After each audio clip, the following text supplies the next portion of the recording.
और क्या हाल चाल? बढ़िया ना? चलो, आज लेक्चर नंबर 4 लाइफ प्रोसेस का ह्यूमन। देखो, पार्ट 2 इसलिए बना रहा हूँ क्योंकि पार्ट 1 भी थोड़ा बड़ा हो गया था और उसमें कुछ चीज़ें कवर नहीं हो पाई थी। सोच रहा था वैसे कि स्किप कर दूँ, ये तो तुम खुद ही पढ़ लोगे, लेकिन सोचा फिर तुम्हारे साथ नाइंसाफ़ी होगी। फिर शॉर्ट वीडियोस बनाने का फ़ायदा क्या है, इसलिए बनाए हैं। और ज़्यादा कुछ इन्फॉर्मेशन था ही नहीं उसमें, जितना एनसीईआरटी में उतना ही बताया मैंने। कुछ खास एक्स्ट्रा लिखा नहीं है क्योंकि ज़रूरत नहीं है। इतना ही बस तुम्हें ज़रूरत है, इसलिए मैंने इतना ही लिखा है। ठीक है, चलो स्टार्ट करते हैं, ज़्यादा टाइम वेस्ट नहीं करूँगा। ठीक है, चलो। ये वही है सलाइवरी ग्लैंड्स। 3 टाइप के होते हैं। पैरोटिड कान के पीछे, मैक्सिलरी, मैंडिबुलर। नाम याद रखने। पिछले वीडियो में दिख नहीं रहा था, मैंने नोटिस करा था बाद में कि नाम दिख नहीं रहे थे, इसलिए दोबारा लिखे हैं। ठीक है, याद रखना सलाइवरी अमाइलेज, मुंह में जो सलाइवा प्रोड्यूस होता है उसमें जो एंजाइम होता है सलाइवरी अमाइलेज होता है, जो स्टार्च के डाइजेशन में हेल्प करता है। ये बात याद रखना, पूछा जाएगा और पूछा जाता है। ये बहुत पसंद है एग्जामिनर को कि सलाइवरी अमाइलेज कहाँ से निकलता है। ठीक है, सलाइवरी ग्लैंड से निकलता है, क्या डाइजेस्ट करता है। ठीक है, इसलिए याद रखना, ये इंपॉर्टेंट है। ठीक है, अगला फिर हम आते हैं लिवर पे। ठीक है, लिवर बाइल बनाता है। लिवर बाइल बनाता है, गौर करना। लिवर बाइल बनाता है, फिर बाइल जूस जो होता है, मतलब वही बाइल को बाइल कह लो सिर्फ, या बाइल जूस कह लो। जो बाइल जूस होता है वो स्टोर गॉल ब्लैडर में होता है। जो तुम्हारे लिवर के अंदर जो गॉल ब्लैडर ठुसा हुआ होता है ना, उसके अंदर स्टोर होता है। दोबारा सुनो ध्यान से, बनता लिवर में है। बाइल जूस बनता लिवर में है, लेकिन स्टोर होता है गॉल ब्लैडर में। अब तुम कहोगे कि लिवर में बना, गॉल ब्लैडर में स्टोर क्यों हुआ? इसलिए क्योंकि एक बार जब बन जाता है, उसके बाद जब ये स्टोर होता है तो ये कंसंट्रेटेड होता है थोड़ा, मतलब स्टोर, जब इसको थोड़े टाइम के लिए स्टोर हो गया तो ये फिर थोड़ा सा कंसंट्रेटेड हो जाएगा। ठीक है, अभी मैं यूज बताऊंगा क्यों। Bile emulsifies fat.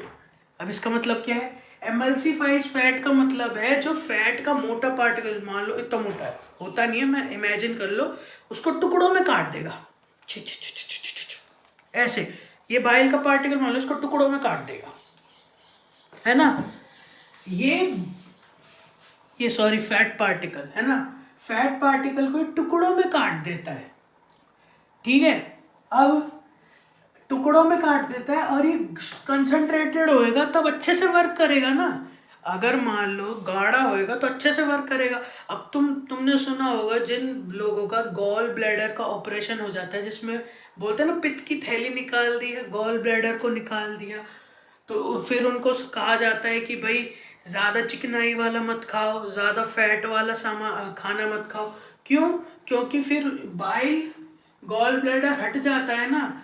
Bile juice तो बनता रहता है लिवर में, लेकिन गॉल ब्लैडर हट जाता है, जिसकी वजह से वो स्टोर नहीं हो पाता और वो कंसंट्रेटेड नहीं हो पाता, जिसकी वजह से वो कम इफेक्टिव हो जाता है। इस वजह से बोला जाता है, जिसका गॉल ब्लैडर का ऑपरेशन हो चुका होता है, कि भाई आप कम चिकनाहट वाला खाना खाएं। ठीक है, अगला pancreas. Pancreas pancreatic juice release करता है स्मॉल इंटेस्टाइन की स्टार्टिंग में। ठीक है, वहीं पे ही बाइल जूस भी आता है, साथ में आते हैं दोनों। पेनक्रियाटिक जूस रिलीज करता है स्मॉल इंटेस्टाइन की ड्योडेनम में। ये याद रखने की जरूरत नहीं, बस मेनली याद रख लो स्मॉल इंटेस्टाइन में रिलीज होता है पेनक्रियाज से। ठीक है, पेनक्रियाटिक जूस जो होता है ना, उसमें होते हैं 2 एंजाइम, लाइपेज और ट्रिप्सिन। तुम सोच रहे होगे ऐसा ट्रिप्सिन जैसा तो कुछ और भी पढ़ा था, याद करो। पेप्सिन। पेप्सिन स्टमक में होता है जो प्रोटीन डाइजेस्ट करता है, बिल्कुल वैसे ही ट्रिप्सिन डाइजेशन ऑफ प्रोटीन में हेल्प करता है। सेम है दोनों का फंक्शन, कि helps in digestion of protein. ठीक है, ट्रिप्सिन भी। और लाइपेज जो होता है वो बाइल वाला काम करता है, same helps in emulsifying fat, fat molecule को टुकड़ों में काटने का काम करता है। अब तुम सोच रहे होगे कि सर ये इसमें दोनों में एमल्सिफाई कर रहा है फैट को, तो प्रोटीन को डाइजेस्ट कर रहा है। ऐसा क्यों? तुम लोग जानते हो कि फैट जो होता है वो डाइजेस्ट नहीं हो सकता, फैट डाइजेस्ट नहीं हो सकता, लेकिन बस उसको हमारा शरीर छोटे छोटे टुकड़ों में काट सकता है। फिर वो छोटे छोटे टुकड़े क्या है ना, चले जाते हैं हमारी मेनली टमी में, है ना, टमी में चले जाते हैं, और वो छोटे छोटे टुकड़े हमारी टमी फिर धीरे धीरे और बाकी जगह भी जाने लगते हैं, जिसकी वजह से वही इंसान मोटा हो जाता है। इसलिए फैट की चीज़ें कम खाया करो, क्योंकि तुम्हारे क्या है, मोटापा छड़ जाएगा इसलिए, ठीक है। क्योंकि आपका शरीर या हम सबका शरीर फैट डाइजेस्ट नहीं कर सकता, बस उसको काट सकता है।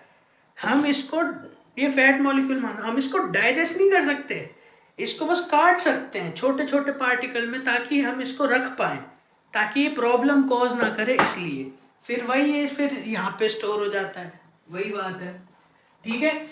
याद रखना, पेनक्रियाज में 2 एंजाइम रिलीज होते हैं पेनक्रियाटिक जूस में, लाइपेज, ट्रिप्सिन, और भी बहुत एंजाइम होते हैं, लेकिन वो तुम बड़ी क्लास में पढ़ोगे, उनकी जरूरत नहीं। मेरे लिए 2 याद रखो, इनके फंक्शन मैंने बता दिए, ठीक है। अब इसमें ये बताया हुआ है सिंपली, एंजाइम जो होते हैं कई तरीके के होते हैं, जैसे तुमने देखा है फैट एमल्सिफाइंग एंजाइम है, ये प्रोटीन डाइजेस्टिंग एंजाइम है trypsin, salivary amylase starch digesting या कार्बोहाइड्रेट डाइजेस्टिंग एंजाइम है। वैसे ही जो वेरियस टाइप्स के एंजाइम होते हैं वो किसको किस में कन्वर्ट कर देते हैं। अब जैसे प्रोटीन है, प्रोटीन किस में कन्वर्ट हो जाएगा बताओ बिना देखे? प्रोटीन कन्वर्ट हो जाएगा अमाइनो एसिड में। प्रोटीन क्या है? Long chain of amino acids, जिससे क्या है, जब एंजाइम वर्क करेगा तो प्रोटीन को अमाइनो एसिड में तोड़ देगा। कार्बोहाइड्रेट, कार्बोहाइड्रेट ग्लूकोज में कन्वर्ट हो जाएगा एंजाइम की वजह से, मेनली ग्लूकोज याद रखो, वरना कार्बोहाइड्रेट से बहुत तरीके की, फ्रक्टोज से बने होते हैं, बहुत चीज़ों से बने होते हैं, लेकिन अभी तुमको मेनली ग्लूकोज याद रखना है। और फैट ग्लिसरॉल या फैटी एसिड में कन्वर्ट होता है। फैट मॉलिक्यूल तुम पढ़ोगे आगे चल के 11th क्लास में बायोमॉलिक्यूल्स चैप्टर में, कि फैट जो है ग्लिसरॉल और फैटी एसिड से बना होता है। बस फैट टूटता है ना तो ग्लिसरॉल और फैटी एसिड में टूटता है, इससे ज़्यादा नहीं टूटता, ठीक है। अब ये एनसीईआरटी की बहुत अच्छी लाइन है, और ये आ सकती है जो मैंने लिखी है कि exit of waste material through anus is regulated by anal sphincters. अब मतलब क्या हुआ, जो वेस्ट मटेरियल बना वो जाके रेक्टम तक रुक जाता है, रेक्टम में स्टोर टाइप हो जाता है, फिर उसके बाद निकलता है, फिर हमको लगती है निकलते है ना,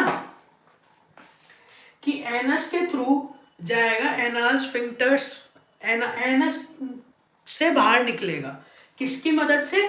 एनाल स्फिंक्टर्स। अब तुम कहोगे एनाल स्फिंक्टर्स क्या है? ये स्फिंक्टर्स है ना, मसल्स होती है, मसल्स जो है ना, जो छेद होता है ना उसको बड़ा कर लो, यूं समझ लो तुम, है ना। तो एनस से जो वेस्ट मटेरियल निकलेगा वो एनाल स्फिंक्टर की मदद से निकलेगा। तुम स्फिंक्टर को मसल भी कह लोगे, कोई प्रॉब्लम नहीं होगी। ये स्फिंक्टर हमारी स्टमक की स्टार्टिंग में भी होते हैं, जब ईसोफेगस से फूड आ रहा होता है तब भी होते हैं, और स्टमक जब खत्म होता है और स्मॉल इंटेस्टाइन में होता है तब भी होती है स्फिंक्टर्स। ये स्फिंक्टर्स कुछ भी नहीं है, बस इन मसल होती हैं जिनको स्फिंक्टर नाम दे रखा है। तो याद रखें कि वेस्ट मटेरियल जब एनस से निकलेगा तो उनको एनाल स्फिंक्टर से रेगुलेट होगी, जिसकी मदद से फिर एनस के थ्रू निकल जाएगा हमारा वेस्ट मटेरियल। पार्ट 2 इसलिए बनाया था, अब बताता हूँ पार्ट 2 इसलिए बनाया क्योंकि पहला वाला वीडियो थोड़ा बड़ा हो चुका था और ये चीज़ें कवर नहीं हो पाई थी और पूछी जा सकती थी, इसलिए बताया। मन तो कर रहा था स्किप कर दो, लेकिन ठीक है कोई बात नहीं, अब बता दिया है। याद रखना ये सब एंजाइम पूछे जाएंगे, खासकर ये वाला तो बहुत ही पूछा जाएगा, सलाइवरी एमाइलेज, और ये भी पूछे जाते हैं, ऐसा नहीं इनको इग्नोर मार दो, ये याद रखना। और जो पेप्सिन तुम्हें स्टमक के लिए बताया था वो याद रखना, कहीं तुम स्किप कर दो और फिर कोई फायदा नहीं होगा मेरे पढ़ाने का, इसलिए बता रहा हूँ। अब अगला रेस्पिरेशन पे बनाऊंगा। अब ये कंप्लीट हो चुका, तुम्हारा ह्यूमन डाइजेस्टिव सिस्टम कंप्लीट है, अब तुमको रेस्पिरेशन से पढ़ाना स्टार्ट करूंगा। Okay, bye bye.